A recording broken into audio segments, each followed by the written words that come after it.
Bahagia, selamat pagi. Saya Agnes Regita Cahya dari Universitas Sarjana Wiyata Taman Siswa Yogyakarta, Prodi Manajemen Fakultas Ekonomi, akan melakukan observasi UMKM yang berlokasi di Food Court Kebonjati, Ciamas, Bogor.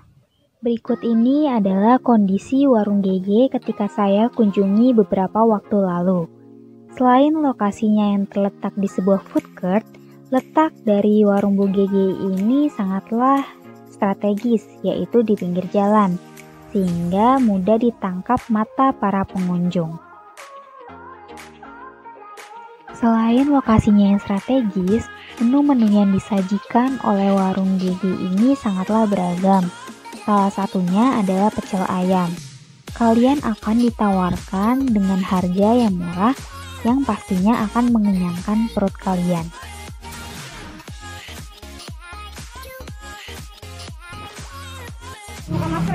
Oh ya,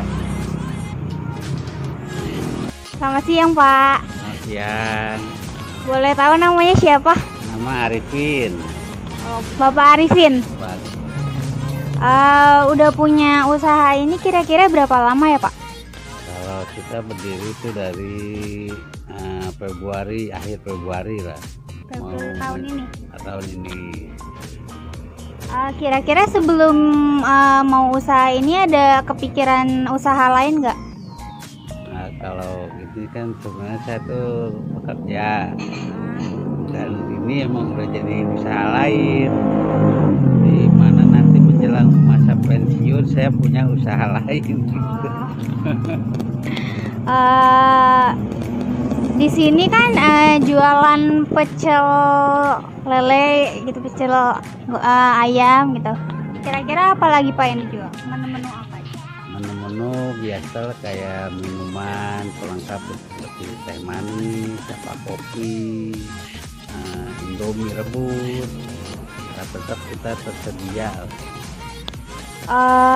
Usahanya berdiri gara-gara Bapak sendiri atau dukungan sama keluarga atau gimana?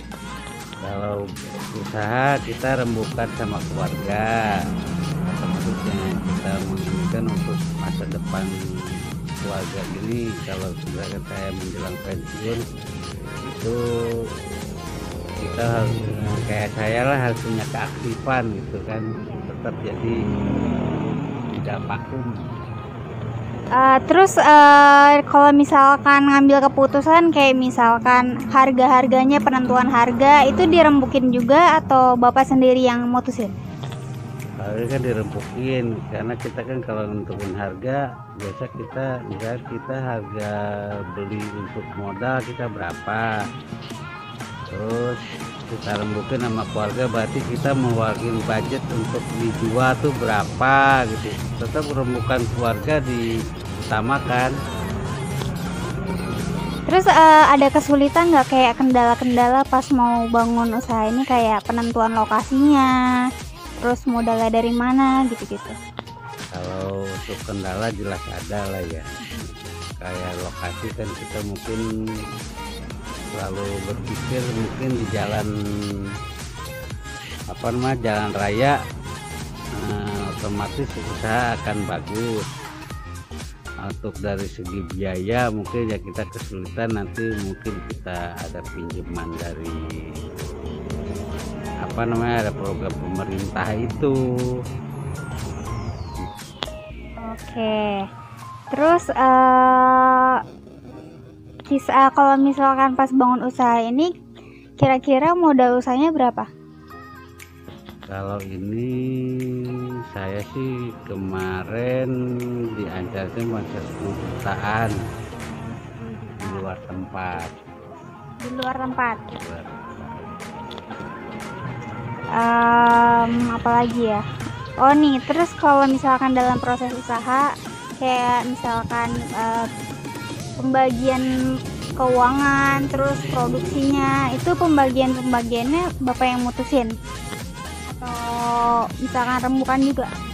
Kalau pembagian jelas rembukin, karena saya kan nggak megang, ibu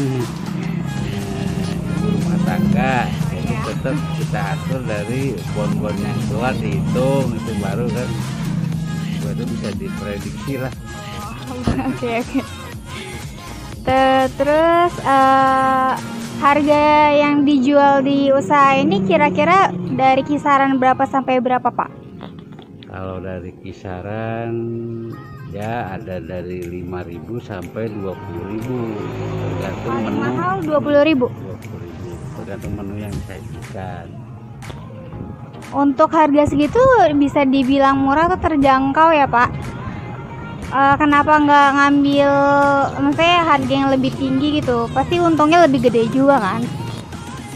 Ya kalau pengennya sih begitu, tapi kan di masa pandemi ini mungkin sulit ya untuk menemukan orang bisa beli dengan harga yang mahal. Ya kita relatif menengah ke bawah aja. Untuk buka warungnya dari jam berapa sampai jam berapa? Buka sama tutupnya?